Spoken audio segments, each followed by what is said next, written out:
So welcome to a new video. और ये आज का जो वीडियो है इसको स्टार्ट करते हैं रिकवरी वाले टॉपिक से। स्ट्रेट अवे टॉपिक पे आते हैं। रिकवरी वाला टॉपिक जो है वो इस तरह से है कि कल मंडे था और ये बहुत रेयर होता है कि मैं किसी मंडे को ट्रेनिंग ना करूं, ऑफ ले लूं। उसका रीज़न ये था कि मैं अपनी चेस्ट और बैक को कल एक साथ ट्रेन करने की कोशिश करना चाह रहा था। जज हो लूँ एक दफ़ा फिर करता हूँ। तो अब हुआ ये कि जब मैंने अपनी बैक को वार्म अप किया तो मुझे फ़ील हुआ कि यार ये रिकवर्ड नहीं है, अभी ये रिकवर्ड नहीं है। और जब चेस्ट के लिए गया तो चेस्ट भी फ़ील हुआ कि यार ये भी सोर है। मैं बैठा, मैंने अपनी पूरी बॉडी को असेस किया तो मुझे फ़ील हुआ पूरी बॉडी ही सोर थी, रिकवर्ड ही नहीं थी। उससे पहले मुझे पता है, आई रिमेंबर, मैंने कंपाउंड मूवमेंट्स की थी, पूरी बॉडी को ट्रेन किया था, लेकिन इस तरह नहीं होता। पहले मैं करता हूँ लेकिन मेरी बॉडी इस तरह से नहीं होती कि रिकवर ही ना हो। 8 घंटे मैं सोया हुआ था, संडे था, आई डोंट नो क्या हुआ। तो अब मैं जो सोच रहा हूँ, मैं सोच ही रहा हूँ कि मैं ना 2-3 चीज़ों को टिक करने की कोशिश करूँगा। अपनी स्लीप की क्वालिटी को बेहतर करने की कोशिश करता हूँ और अपने प्रोटीन इनटेक को। अच्छा यार, फ़ोन इसलिए इधर रखा हुआ है क्योंकि मेरे पास माइक नहीं है, तो इसमें रिकॉर्ड करता हूँ। तो जो दूसरी बात है ना वो ये है कि किसी भी प्रोसेस को लेके मेनली बॉडी बिल्डिंग या ये जो भी आप थोड़ी वर्कआउट करते हो ना, इसको लेके हम्बल रहना बहुत ज़रूरी है। बहुत ज़रूरी है हम्बल रहना, ग्रेटफुल रहना। Grateful is the right term. ठीक है, आप जब ये बात करते हो ना कि यार एक टाइम था जब मेरे से ये भी नहीं होता था, मैं ये कर लेता हूँ। अब इसमें 2 चीज़ें होती हैं।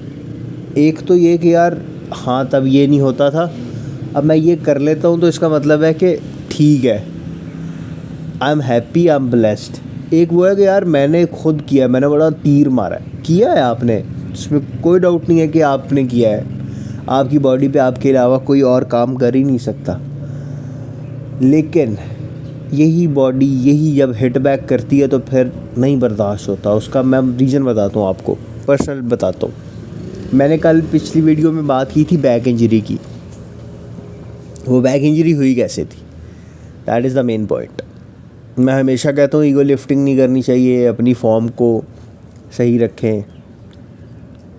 अब जब मैंने घर पे रहते हुए 3 फिगर्स लिफ्ट करने शुरू किए तो मेरे ना ज़हन में वो आना शुरू हो गया कि यार 100 किलो उठा लेता है तू। तो वो जो एक था ना, वो पॉइंट ऐसा था जो नहीं आना चाहिए था। I should had been more grateful कि यार चलो, एक तो ये 100 kgs मेरे पास हैं घर पे, इट्स मोर देन इनफ, और फिर मैं इनको लिफ्ट कर पा रहा हूँ। ये एक बहुत बड़ा प्लस है। ये एक ऐसा पॉइंट है जिसके लिए मुझे सिर्फ ग्रेटफुल होना चाहिए। लेकिन मेरे ज़हन में वो आना शुरू हो गया कि अब और क्या ही करना है। उससे अगले सेशन में क्या हुआ है कि जी मैं स्क्वाट्स करने लगा हूँ 105 किलो के साथ। मैं जब ऊपर आ रहा हूँ ना तो मुझे फ़ील हुआ है कि ये मेरी बैक पे आ रहा है, मेरी बैक पे आ चुका है, मेरी लेग्स एंगेज ही नहीं हो रही इसमें। फिर मैंने क्या किया, for the sake of video, for the sake of this, मैंने कहा खींच लेते हैं। खैर बस खींचने में ऐसी बैक गई है कि लिफ्टिंग तो छोड़े, मैं अपनी बेसिक मूवमेंट्स, अपनी बेसिक नीड्स उनको कंप्लीट नहीं कर पा रहा था। मैं बैठ नहीं पा रहा था। अब जैसे मैं अभी बैठा हुआ, मैं ऐसे बैठ नहीं पा रहा था। तो अब वो अल्लाह का शुक्र है, अल्हम्दुलिल्लाह, it is very much recovered, हो चुका है सारा कुछ रिकवर। और मैं वापस से जो है लिफ्टिंग स्टार्ट कर दी हुई है, काफ़ी टाइम से कर दी हुई है। मतलब एक आधा हफ्ता ही रुका था मैं उसमें, और उसमें भी सिर्फ वो मूवमेंट्स मैं करता रहा था, जैसे आर्म्स हो गई, चेस्ट की वो वाली मूवमेंट्स जिनमें ज़रा ज़्यादा लोड नहीं आता बैक पे। तो कोई भी ऐसी कंपाउंड मूवमेंट नहीं होती जिसमें आपकी लोअर बैक एंगेज ना हो, लेकिन फिर भी I tried as much as I could. तो अब यह है कि it is very much recovered. तो उस सब में जो है ना, मैंने किया ये कि अब मैंने उन लड़कों की वीडियोस देखनी शुरू की जो मुझसे छोटे हैं और 200, 250, 300 किलो की जो है ना वो वेट लिफ्टिंग करते हैं। फिर मेरे ज़हन में वो आया, यार तू तो कुछ कर ही नहीं रहा। तो अब जो है, अब I am very much at peace और प्रोसेस में हूँ। बाकी आज का जो वर्कआउट है वो तो जो है जितना है बहुत है, जो नहीं है अगर वो आना होगा ज़िंदगी में तो वो किसी भी तरह से आ जाएगा। आप क्या कर सकते हो, आप सिर्फ कंट्रोल कर सकते हो उन चीज़ों को जो आप कंट्रोल कर सकते हो, अपने बेसिक्स को टेक कर सकते हो, जो मैं कोशिश कर रहा हूँ कि करूँ, और that's all you can do. बाकी आज का वर्कआउट देखिएगा, डाइट देखिएगा, you will like it. Thank you.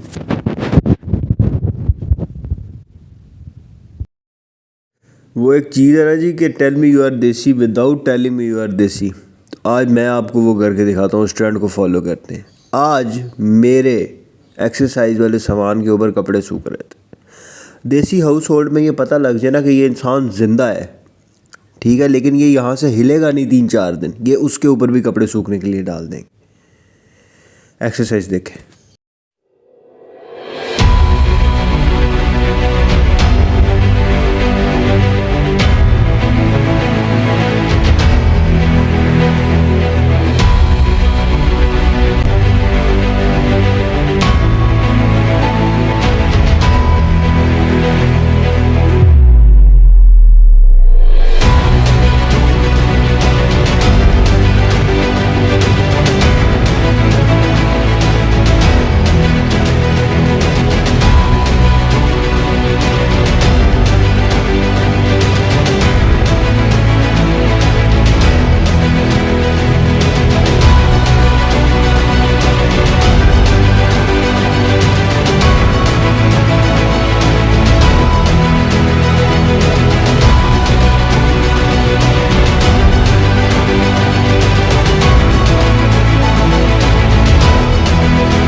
तो अब से मैं एक और चीज़ पे फोकस करने की कोशिश कर रहा हूँ, और वो है बॉडी वेट वर्कआउट्स। क्योंकि क्या हुआ पिछले कुछ अर्से में, जब से मेरे पास ये वेट्स आ गए थे या रेजिस्टेंस बैंड्स वगैरह, मतलब जब से मैंने इक्विपमेंट ले लिया था, उसके बाद मैं थोड़ा सा लेज़ी हो गया था अपने बॉडी वेट वर्कआउट्स को लेके।